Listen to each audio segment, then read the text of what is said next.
आज हम मध्य प्रदेश के सबलगढ़ के उस रहस्यमय और डरावने किले को आपको दिखाने वाले हैं जो पूरे देश और दुनिया में जाना जाता है अपने डर की वजह से।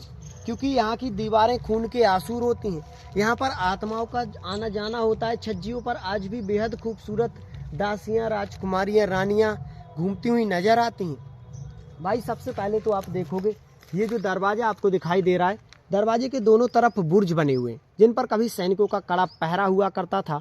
और ये जो छज्जियाँ वगैरह बनी हुई हैं, इनमें रानियाँ, राजकुमारियाँ खड़ी होकर इस तरफ जो तालाब बना हुआ है, इस तालाब का नज़ारा लिया करती थी, घाटियों का व्यू देखा करती थी। आज ये किला सिर्फ कहानी और किंवदंतियों के लिए जाना जाता है। आज हम इस किले का एक एक रहस्य जब आपको बताएंगे, आपको दिखाएंगे वो बावड़ियाँ जिनमें कभी रानियाँ उन छज्जियों के माध्यम से नीचे आकर सुरंगों के माध्यम से नहाने जाती थीं। वो बावड़ियाँ, वो रहस्यमय रास्ते और वो इसका डरावना मंजर दिखाएंगे कि भाई आप भी डरकर हैरान रह जाओगे कि भाई ऐसा रहस्यमय किला हमने पहले कभी नहीं देखा। 300 साल में ही ये किला पूरी तरीके से वीरान हो गया और आज सिर्फ इसकी खंडर छज्जियाँ और भीतर इसके नागों का पहरा रहता है। ऐसी कहानियाँ फैली हुई हैं। भाई यहाँ से एक बार इनको देख लो तो इतनी ज़बरदस्त छज्जियाँ दिखाई दे रही हैं और उनके ऊपर जो मसाले लगाई जाती थी वो भी दिखाई दे रही हैं, मसालों के हॉल दिखाई दे रहे हैं। और ऐसा लग रहा है कि उस समय, ये जिस समय इस किले का निर्माण हुआ ना, ये बहुत ज़्यादा खूबसूरत रहा करता होगा।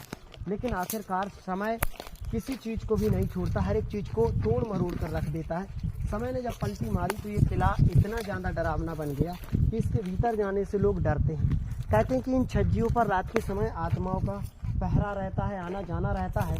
और इस तरफ एक कुआं है, वो कुआं मैं आपको दिखाई दे रहा हूँ जिसमें सुरंगों के माध्यम से आज भी आप आ जा सकते हो। लेकिन बीच में एक नाग रहता है। यहाँ पर वो सुरंग है किले से जो निकलती है, सीधी कुएं पर जाती है। मैं कुएं के पास आपको लेकर के चल रहा हूँ। कहते हैं कि कभी रानियाँ सुरंगों के माध्यम से आती थी वहाँ स्नान करने के लिए।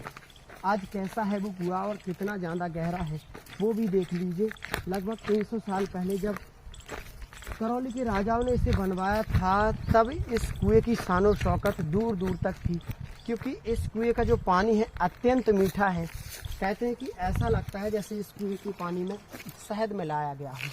तो भाई ये देखो वो रही सुरंगें और उस तरफ भी फैली हुई है सुरंगें और ये रहा कुआं।